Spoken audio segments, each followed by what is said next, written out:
왜 학생들은 학교에서 스스로 목숨을 끊는 걸까? 2021년 5월 19일 다트머스대 1학년이었던 엘리자베스는 학교에서 이메일 한 통을 받는다. 좋지 못한 성적 때문에 클래스 드롭 여부를 결정하라는 통보였고, 만약 이 클래스를 드롭한다면 다시 마칠 때까지 2학년으로 진급할 수 없다는 내용이었다. 그로부터 1시간 후 그녀는 스스로 목숨을 끊었다.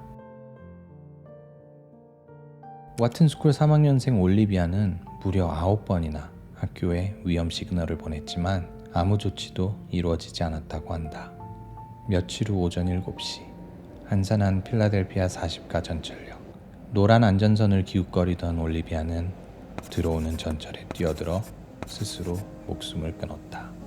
비공식적으로 자살률이 가장 높다고 알려진 코넬에서는 2010년 한 해에만 무려 6명의 학생이 스스로 목숨을 끊었다고 하는데, 고등학생 때 답사간 코넬에서 강가에 노란 폴리스 테이프가 쳐 있는 걸 경험하고 어린 나이에 충격을 받은 기억이 난다.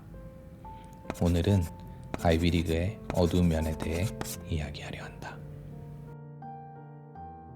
안녕하세요. 공부하는 직장인 직장학생입니다. 오늘은 다소 조금 어두운 이야기를 해보려고 합니다. 제가 필라델피아에서 오리엔테이션 셋째 날이 되었어요. 초반부에 정신의학과 교수님이시자 현재 의사로 근무하고 계신 분이 나오셔서 본인 소개를 하시는 거예요. 저는 처음에는 이분이 왜 여기에 나와서 말씀을 하고 계시지 전혀 이해가 되질 않았었어요. 여러 이야기를 하시다가 대뜸 너네 지금은 별 생각 없는 거 알지만 시험 기간이 오면 나한테 연락하는 사람 굉장히 많다? 이러시면서 주변 눈치 보지 말고 부끄러워하지 말고 언제든지 연락해, 이런 말씀을 하셨어요. 너희를 위해 내가 있다, 뭐 이런 느낌? 별 생각 없이 그렇게 오리엔테이션을 마치고 강의를 들어갔어요. 근데 교수님께서 수업을 하시다가 중간에 가운데를 딱 보시면서 좌우를 살피시더니 이렇게 말씀을 하시는 거예요.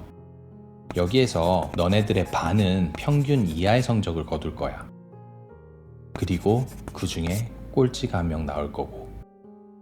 그러니까 다들 왜 깨우침의 비명 있잖아요. 막 헐, 막 이런 느낌이라 그럴까? 탄식이 막 쏟아져 나온 거예요. 저 같은 학생도 있긴 있지만 대부분은 이제 한 가닥씩 하시다 오신 분들이잖아요. 어쩌면 전 세계에서 brightest mind라는 사람들이 모여서 경쟁을 하는 거고, 그 경쟁에 대한 프레셔가 굉장히 클 텐데 그 누구도 이 사이에서 꼴찌가 나올 거라는 생각은 해보지 않은 거예요. 특히나 그게 내가 될 수도 있다는 생각을. 워싱턴 포스트에 따르면 아이비리그 학생들은 또래의 타 학생들에 비해 우울증에 걸릴 확률이 3배가 높다는 연구 결과가 있다고 기사를 냈고요. 인포그램에 따르면 86%의 아이비리그 학생들이 방대한 공부량에 압도되어 있다고 해요. 또한 45% 정도는 본인의 불안정함을 호소했고 33%는 우울증 때문에 생활이 어렵다는 설문이 있다고 발표를 했죠. 또한 American College Health Association에 따르면 아이비리그 학부생 10%가 넘는 학생들이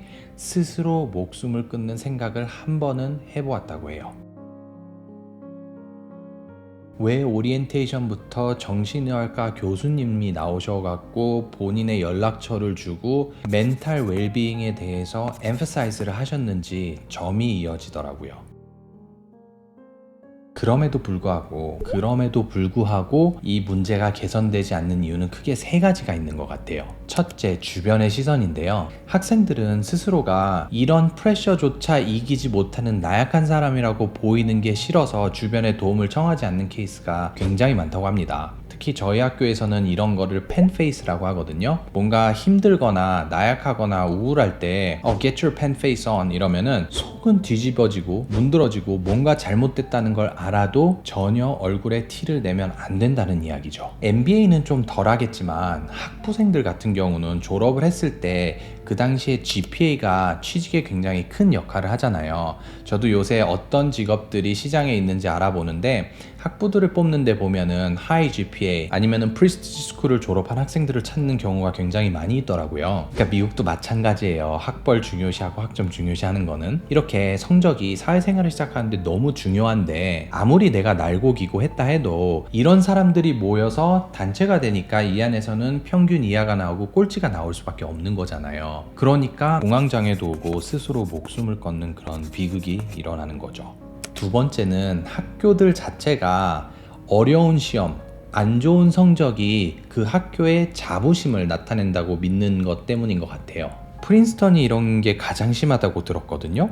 마치 우리 학교는 이 리거러스한 커리큘럼을 갖추고 있다는 것을 학생들의 안 좋은 성적으로 입증하는 그런 결과를 보이는 거죠. 이를 영어로는 grade deflation이라고 하거든요. 이번에 경제 수업 시험을 보는데 하버드 박사를 마치신 교수님께서 학부 풀타임 EMBA를 통틀어서 본인 시험에서 60%가 넘는 학생들이 거의 없대요. 이걸 너무 당당하게 말씀을 하시는 거예요. 저는 그 말이 너무나도 불편했어요. 나름 공부 좀 한다는 친구들이 와서 시험을 봤는데 60%를 넘는 사람들이 거의 없다면 이거는 학생들의 문제가 아니라 시험의 난이도의 문제라는 생각이 들어서 너무 불편했거든요. 이 학교에 입학하기 전에는 날고 기던 친구들이 성적은 중요한데 갑자기 50% 나오고 이러니까 멘탈이 탈탈탈 털리는 거죠. 제가 이걸 경험하고 있는데 저희 어카운팅 시험이 있었어요. 저는 CPA잖아요. 저희 CPA 4명이 있는데 시험이 끝나고 나와서 다들 한 소리가 야, 이 문제를 어카운팅을 전공하지도 않고 업으로 삼지 않는 애들이 이런 거를 어떻게 2시간 안에 풀 수 있을까? 라는 컴플레인을 함께 한 기억이 나요. 첫 시험이 끝나고 실제로 첫 시험에 미디언이 있잖아요.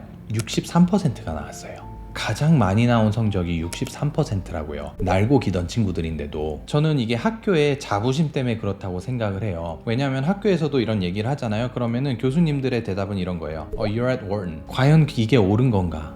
저는 의구심이 들긴 합니다. 세 번째는 그럼에도 불구하고 너무나도 열악한 학교의 환경인 것 같아요. 미리엄 헤이먼 박사의 화이트 페이퍼에 따르면 아이비리그 학교들은 학업 쪽에서는 탑급인 게 분명하나 멘탈 헬스 면에서는 낙제점이다 라는 발표를 했습니다. 특히 멘탈 위험군으로 분류되는 학생들에게는 휴학을 강요하는 등 본질적인 문제 해결보다는 학교의 불이익을 최소화하는 데 포커스를 두는 게 아니냐라는 우려의 목소리를 냈고요. 이 부분에서 개선이 시급하다는 주장을 했죠.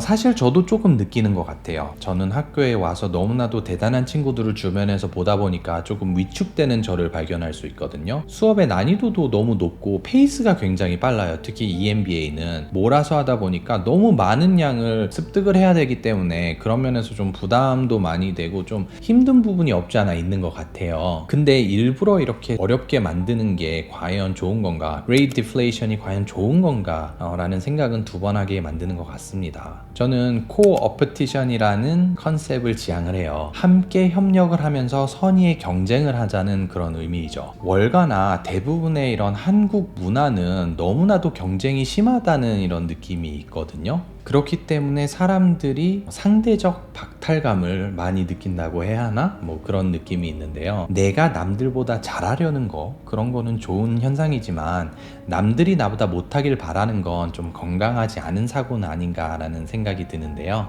다 같이 협력하면서 선의의 경쟁을 하는 그런 사회가 오면 얼마나 좋을까?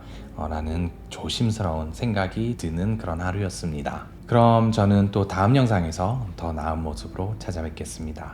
감사합니다.